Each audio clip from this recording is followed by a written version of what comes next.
On se retrouve pour un nouvel exo Minpon d'oral, encore une fois. Un exo assez touffu, un exo assez gourmand. D'algèbre, encore une fois, malheureusement. Je ne fais pas beaucoup d'analyses sur cette chaîne, mais dans les prochains jours, ça va arriver. On va avoir beaucoup de calculs différentiels, d'intégrales, de dérivabilité éventuellement aussi. Donc je vous conseille de vous abonner si jamais vous ne voulez pas louper ça. Mais aujourd'hui, on se concentre sur cet exercice d'algèbre assez joli. C'est quoi le setup? On se place sur un REVE de dimension finie. On prend P, un polynôme à coefficient réel dont 0 est racine simple. Et on prend U, un endomorphisme de E, tel que U annule P. On voudrait montrer quoi? Que le noyau de U carré, c'est le même que le noyau de U, et que E est égal à la somme directe de ker de U et de l'image de U. Pourquoi cet exercice est très intéressant? La première chose qu'on peut remarquer, c'est que la conclusion de cet exercice, c'est ça. Ceci est équivalent à U est un projecteur. Tu peux le vérifier, mais si tu veux partir comme ça, tu peux triturer le résultat de l'exercice et voir en fait à quoi ça te mène. Et en fait, on se rend compte que ça, c'est exactement équivalent à U est un projecteur. Pas très compliqué à vérifier. Et pourquoi c'est très intéressant, c'est on se rend compte de la puissance des polynômes annulateurs. Parce que ici, U est vraiment quelconque. La seule donnée qu'on a sur U, c'est la donnée d'un polynôme annulateur et d'une racine et la multiplicité d'un des polynômes annulateurs. On se rend compte que c'est très puissant les polynômes annulateurs parce que ici, on a a priori U quasiment quelconque. On a juste un polynôme annulateur et une racine. Et on montre des trucs qui sont très puissants. E est égal à la somme directe de l'image de U et de ker de U. Qu'est-ce que ça veut dire concrètement? Ça veut dire que si on connaît l'endomorphisme U, c'est-à-dire son image et son noyau, on connaît exactement E. Ce qui est très fort en fait. Maintenant qu'on s'est un peu ébahi sur les résultats de cet exercice, je vous propose de le démontrer. La première chose qu'on peut faire, c'est traduire tout simplement les données de l'énoncé. Si P est racine simple, ça veut dire que P de x, ça peut s'écrire x fois q de x, avec q évidemment appartenant à R crochet x, et q de 0 différent de 0. Alors pourquoi q de 0 différent de 0? Parce que si q de 0 était égal à 0, on aurait 0 racine simple de p, racine double de p, ce qui n'est pas le cas, donc effectivement q de 0 est différent de 0. C'est le premier point qu'on peut noter. Avec ceci, ça nous donne que par le lemme des noyaux, ces deux gugus y sont premiers entre eux. Ça va nous donner que ker de U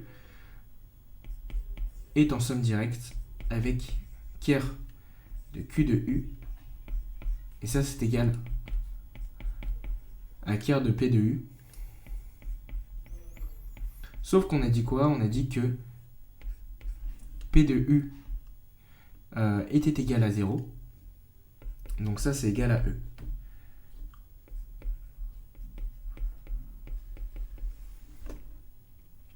Maintenant qu'on a ceci, ce qu'on voudrait bien, ce serait que ça, ce soit l'image de U. Alors, qu'est-ce qui nous encourage à penser que ça, c'est assez plausible que ça, ce soit l'image de U? C'est le fait qu'on ait déjà une inclusion qui est quasiment automatique par le fait que P de U est un polynôme annulateur de U.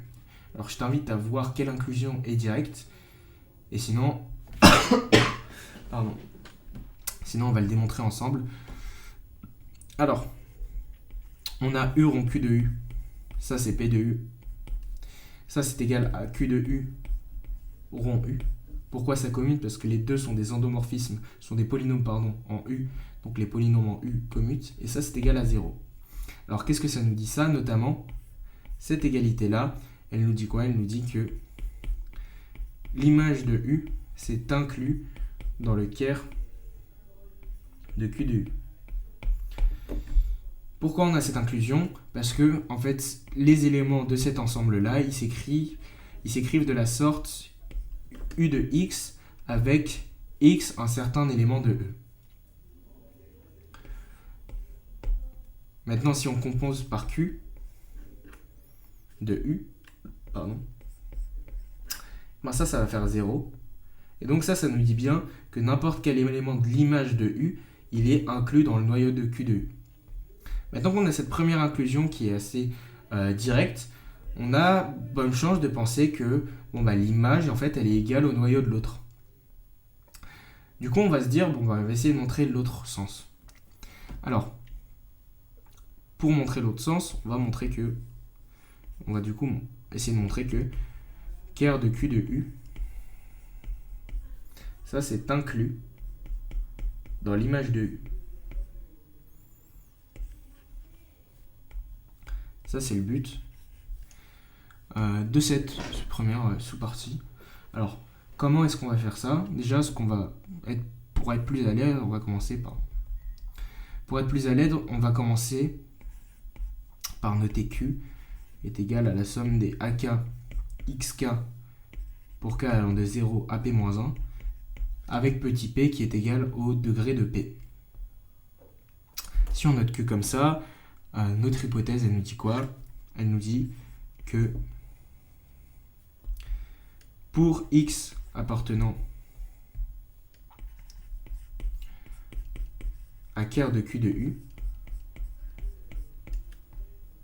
eh bien on va avoir, donc par hypothèse, puisque x appartient à ker de Q de U, on va avoir Q de U de x qui va être égal à 0. Ça, c'est exactement équivalent à dire que somme des AK U de x puissance k, k allant de 0 à p-1, ça fait 0. Maintenant, comment on peut s'en sortir? L'idée, c'est qu'on aimerait dire, j'aimerais mettre un x tout seul de ce côté-là, et ici, pouvoir factoriser un u, éventuellement mettre u ici, et avoir un uk-1 ici. Donc, on voudrait factoriser comme ceci.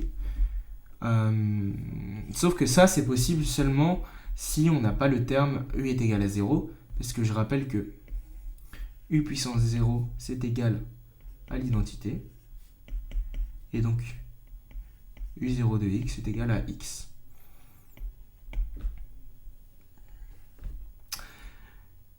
Bien. Donc, comment on va faire? On se retrouve un peu bloqué, sauf si on repense à cette hypothèse-là, Q de 0 différent de 0. Q de 0 différent de 0, ça veut dire ici en particulier qu'on va avoir A0 différent de 0. Et ça, c'est vraiment l'hypothèse clé qui va nous permettre de résoudre cet exercice. Pourquoi? Parce que ici, ça va nous permettre de dire, ça c'est la somme pour k est égal à 1 jusqu'à p-1 des AK uk de x plus A0x. Parce qu'ici, on a ceci. Ça fait 0. En passant de l'autre côté, ça nous donne que x est égal à la somme pour AK. Donc, on peut noter ça. On va noter ça. On va dire ce que c'est. Parce que je voulais prendre notre notation, mais c'est pas forcément utile ici. K est égal à 1 à p-1 des uk de x. On ne divise pas par 0 ici, parce que je rappelle que par hypothèse, on a A0 différent de 0, ce qui nous permet d'écrire ça. Maintenant qu'on a ceci, où ça nous mène tout ça? Ça nous mène tout simplement à la factorisation qu'on voulait faire depuis le début, c'est-à-dire u facteur de la somme pour k est égal à 1 jusqu'à p-1 des lambda k uk-1 de x. On peut éventuellement faire un changement d'indice, ici ça n'a pas beaucoup d'intérêt, parce qu'on remarque que ça, c'est un élément de E. Ici les lambda k, c'est égal à ça, mais j'ai juste eu la flemme de les réécrire. C'est un élément de E. Donc ça nous donne que x appartient bien à l'image.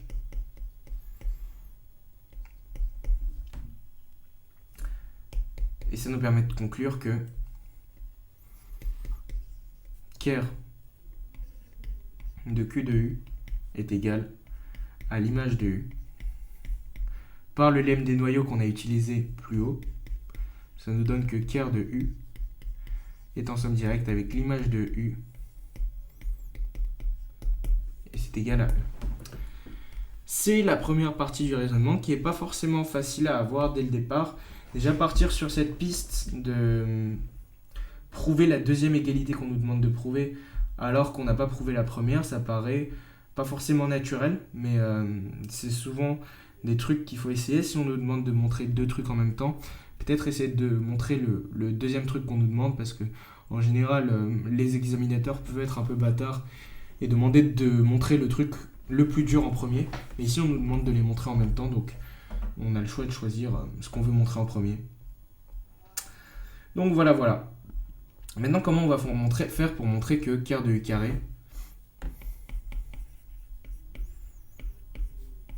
est égal à ker de U. Alors, on a une première inclusion qui est évidente, c'est celle-ci. Puisqu'en fait, si on prend un élément de U de ker de U, on va avoir que U de x est égal à 0 si on prend x dans ker de U. En particulier, si on recompose par x, ça va toujours faire 0 parce que U est linéaire, donc U de 0 est égal à 0. Cette inclusion, elle est toujours vraie. On peut essayer de montrer dans l'autre sens, mais ça ne va pas forcément être facile. Donc ce qu'on va plutôt faire, c'est montrer que... Donc vous pouvez essayer de montrer directement dans l'autre sens, peut-être que ça fonctionne, mais ce n'est pas forcément la méthode la plus simple. Et ce qu'on va plutôt faire, c'est essayer de montrer que l'image de U est égale à l'image de U carré. Pourquoi c'est plus simple de montrer ceci? Comme dans l'autre cas, on a une inclusion qui est évidente, c'est celle-ci, pour le coup. Pourquoi? Parce que si c'est l'image de U carré, en particulier c'est dans l'image de U, ici ça s'écrit U rond quelqu'un, U rond U de x par exemple. Et bon, si c'est U rond U de x, c'est en particulier U de quelqu'un, donc c'est dans l'image de U. C'est les mêmes petits systèmes d'inclusion qu'on avait vus au préalable dans le raisonnement juste avant. Pourquoi on va essayer de montrer ça en fait? Parce qu'on va essayer d'exploiter cette hypothèse-là, et cette hypothèse-là, elle nous permet de faire quoi? Elle nous permet de décomposer un élément de E en un élément de l'image et un élément du noyau. Les éléments du noyau, en fait, quand on va appliquer U, étant donné qu'on s'intéresse à des espaces de polynômes en U, ici, ker de U carré, l'image de U carré, l'image de U, etc., le ker de U, en fait, il va tout le temps, dans cette décomposition, être nul, donc il va nous rester juste des éléments de l'image de U. Ça nous guide pour nous dire, en fait, l'image, elle va rester vivante si j'essaye de décomposer un élément de E en l'image et le noyau, une fois que je vais appliquer U ou n'importe quel polynôme en U. Donc du coup, a priori, ça va être plus simple peut-être de montrer les inclusions sur les ensembles d'images plutôt que sur les ensembles de noyaux. Pourquoi en fait on voudrait montrer ça plutôt que ça? Voilà la raison. Et maintenant, pourquoi est-ce que ça nous intéresserait de montrer ça? En fait, on se rend compte qu'avec le théorème du rang, un petit coup de théorème du rang, et une fois qu'on aura cette égalité, étant donné qu'on a une inclusion ici, on va pouvoir avoir l'égalité des dimensions de cet espace et de cet espace, donc de ker de U carré et de ker de U. Et du coup, on va avoir, puisqu'on a déjà une inclusion, l'égalité des espaces. Voilà, je vous ai un peu fait de manière heuristique ce qu'on allait faire, mais maintenant faisons-le de manière propre. On a dit qu'on avait déjà une première inclusion qui était évidente, c'était cette inclusion-là, donc on va maintenant montrer que l'image de U c'est inclus dans l'image de U carré. Et ça, c'est pas franchement compliqué une fois qu'on a eu l'idée et qu'on a su analyser le fait que si c'est dans le noyau, en fait, ça va mourir quand on va appliquer U. Ça va être compliqué de déduire des choses dans des ensembles de polynômes en U avec des choses qui sont mortes, des choses qui sont égales à 0, parce qu'en fait, fondamentalement, un truc dans le noyau de U, on perd l'information sur cet élément une fois qu'on va appliquer U dessus. C'est le principe de quelque chose dans le noyau, ça fait 0. Voilà. On prend X, donc soit X dans l'image de U. Je vais plutôt noter ça Y, si vous n'y voyez pas d'inconvénient, parce que je trouve que Y, c'est plus intuitif pour l'image. L'espace d'image, donc Y, et on prend X appartenant à E, tel que U de Y U de X est égal à Y. C'est pour ça que je prends Y et pas X, parce que je me dis Y c'est un peu mieux pour l'espace d'image, X pour l'arrivée, c'est une question d'habitude, faites comme vous voulez. Maintenant, qu'est-ce qu'on va faire? On a envie que Y soit dans l'image de U carré. Évidemment, on ne va pas décomposer Y, ça serait un peu pas terrible. Donc, ce qu'on va faire, on va plutôt décomposer X. X, il appartient à E, donc on peut l'écrire sous la forme U de YI plus XK est égal à Y par linéarité de U. Ça va faire U de YI plus U de XK, mais ça fait 0. Et donc ça va faire Y. Sauf que YI, par définition, puisqu'on a dit que, en fait, ça c'était la décomposition de X en YI, un élément de l'image, et XK, un élément du noyau. Par définition, YI, il peut s'écrire sous la forme U de XI par exemple. Et ça c'est égal à Y. Donc on a U carré de XI qui est égal à Y. Ça nous donne que Y appartient à l'image de XI, à l'image de U carré, pardon. Donc on a bien l'égalité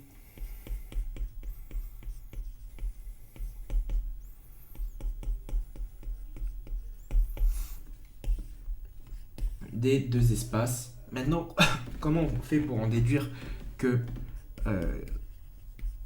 quart de U carré est égal à quart de U?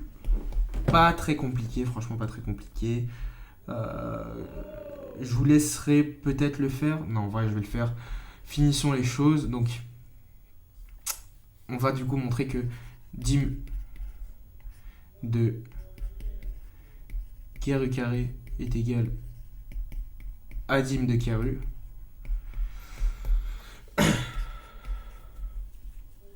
Pour montrer ceci. Alors, si on a l'égalité de la dimension par rapport à ce que j'ai dit tout à l'heure, on va bien avoir égalité des espaces. Pour montrer que dim de quart U carré est égal à dim de quart U, on va faire un théorème du rang. Dim de quart U carré, ça c'est égal à n est égal à dim de E moins rang de U carré. Sauf que le rang de U carré, ça c'est égal à rang de U. Sauf que par le théorème du rang, ça c'est égal également à dim de quart U. Et ça on a dit que c'était égal à dim quart U carré. Donc il n'y a pas de souci, on a bien égalité des dimensions. Les deux espaces sont égaux et on a fini de démontrer notre exercice. Pourquoi cet exercice c'est un exercice un peu fourbe? Parce qu'en soi, vous avez vu qu'il n'y a pas beaucoup de choses compliquées. Il n'y a que des manipulations assez basiques. Ici, la chose qui était peut-être un petit peu subtile, c'était de penser à utiliser Q de 0 est égal et différent de 0. Ça, c'était peut-être un peu subtil puisque ça nous permettait d'avoir l'inclusion réciproque qui n'est pas forcément évidente et qui n'est pas forcément surtout classique. Ce n'est pas une méthode qu'on voit dans 3000 exercices d'algèbre linéaire, mais vous l'aurez vu ici, et qui est assez intéressant. Mais pourquoi cet exo est un peu fourbe, je disais, c'est parce qu'en fait, l'exo est posé de manière à te piéger en fait. Si tu commences par ça, en fait, t'es foutu parce que ça, c'est virtuellement impossible à montrer sans passer par les autres étapes. Donc c'est très chaud en fait, tu perds beaucoup de temps si tu t'acharnes là-dessus.